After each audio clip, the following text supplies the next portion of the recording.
Israel కంట్రీలో ఉద్యోగాల కోసం ఆ మధ్యకాలంలో వేశారు. ఎవరైనా రావచ్చు, ఉద్యోగాల కోసం అప్లై చేసుకోవచ్చు, చాలా పోస్టులు ఉన్నాయని. కానీ ఓన్లీ 35 బిలో, 50 దాటితే 40 దాటితే మాకొద్దు.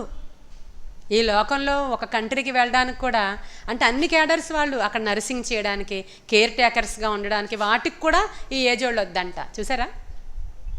కానీ మన దేవుడికి మాత్రం మనం ఏం చెప్తామంటే, ఉద్యోగం హడావిడి కదండి, ఇప్పుడు అంతా అసలు టైం లేదు, రిటైర్ అయ్యాక వచ్చి చేసేస్తామండి మీకు పని. దేవుడు అంత ఈజీయా? దేవుడి దగ్గర ఆయనకి ఒక కంట్రీ తీసుకోదు నిన్ను, ఒక ఫ్యాక్టరీ తీసుకోదు నిన్ను, ఒక ఉద్యోగం సెక్యూరిటీ గార్డ్ కింద కూడా నిన్ను ఎవరో తీసుకోరు.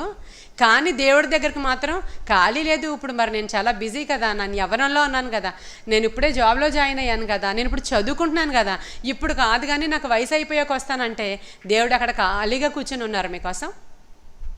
పెందలకడనే ప్రవక్తలను పంపించి యవ్వనం నాకు కావాలి అని అడుగుతున్నాడు ఆయన.